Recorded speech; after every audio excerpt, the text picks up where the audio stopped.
Olá, sou a Bárbara e no vídeo de hoje eu vou falar sobre a ética moderna de Kant. Bom, eu já fiz um vídeo sobre filosofia moral, outro sobre um pouquinho de ética grega de Sócrates e Platão, um sobre Aristóteles e outro sobre ética cristã, eu vou deixar todos aqui no card. E hoje o vídeo é sobre Kant. A gente entrou na ética moderna, né? E a gente vai trabalhar dois filósofos, o Kant e o Nietzsche. Mas eu vou fazer vídeos separados e esse é sobre Kant. O Kant ele vai usar a ética deontológica. A ética moderna ela vem depois do Renascimento, então ela vai ser uma retomada aos valores gregos. Então vai voltar um pouco à questão do racionalismo. E para ele tem dois tipos de razão, a razão pura e a razão prática. A razão pura é a razão do pensamento e a razão prática é como a gente age. A razão prática que está a ética. Vou ler uma frase do Kant. Pensamentos sem conteúdo são vazios. Instituições sem conceito são cegas. Só para iluminar o que a gente vai falar sobre ele. Ele basicamente vai juntar duas correntes filosóficas, que é a do racionalismo e a do empirismo, e ele vai criar o cristicismo. Por quê? Porque a racionalidade pega a razão e o empirismo pega os sentidos. E ele fala que na verdade, o conhecimento e as coisas vão depender tanto dos sentidos quanto da razão. Que a razão depende do sentido e o sentido depende da razão. E que um é vazio sem o outro.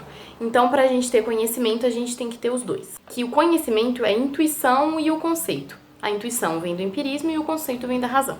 Para ele, teologia não é ciência. E aí ele coloca que a teologia, a filosofia vão ser coisas para explicar comportamentos humanos e vão ser coisas para refletir sobre essas coisas. Kant vai falar que teologia não é ciência. E que, porque não tem um objeto sensível, né? Então, ciência, que vai ser a nossa forma de obtenção de conhecimento, é a junção de empirismo e racionalidade.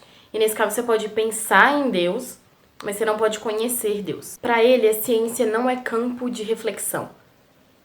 E a teologia que é o campo de reflexão. A ciência vai explicar como as coisas funcionam e a teologia e a filosofia vão explicar como a gente fazer em relação a essas coisas. Bom, mas agora vamos falar, já que eu expliquei um pouco sobre o Kant, vamos falar sobre a ética dele.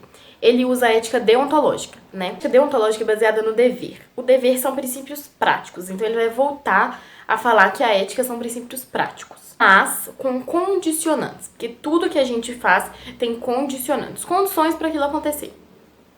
Então, o que são esses princípios práticos? São ações reguladas por outras ações que dependem daquilo para acontecer. Ficou um pouco confuso, né? Calma, vou explicar. Então, a gente tem a máxima, que são ações individuais, ações que valem só para você. É você que formulou aquele tipo de conceito. Por exemplo, quando você vai vingar de uma pessoa porque a pessoa fez aquilo de mal para você. É uma coisa que você tá na sua cabeça. E isso, pro Kant, é a pior coisa pra ética. É essa máxima. E aí você tem que pegar essa máxima e transformar em algo objetivo. Aí a gente vai entrar dentro do imperativo. Imperativos são princípios tanto práticos quanto objetivos. E eles valem para todo mundo. E é isso que o Kant quer. Ele quer que vala para todo mundo. Ele quer universalizar essa ética e esses princípios que cada um tá criando para si. E ele vai dividir esses imperativos em dois. O hipotético e o categórico. O hipotético são ações que são condicionadas por outras coisas. Então, por exemplo, você quer passar de ano. Só que pra você passar de ano, você tem que estudar. Só que você estuda porque os seus pais te obrigam.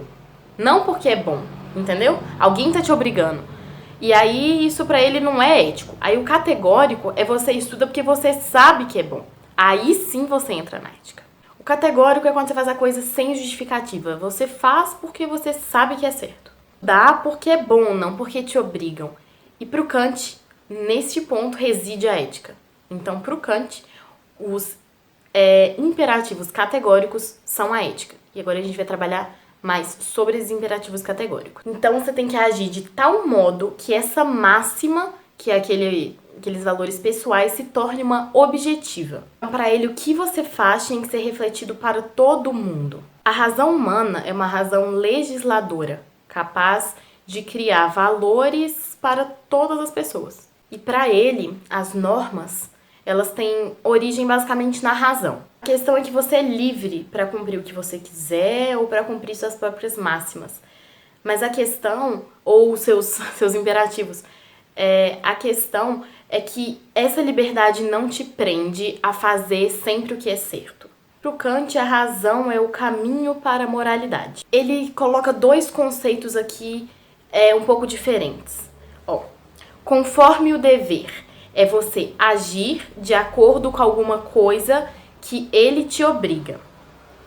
É o imperativo hipotético. Agora, agir por dever é o imperativo categórico. É agir basicamente com o imperativo categórico.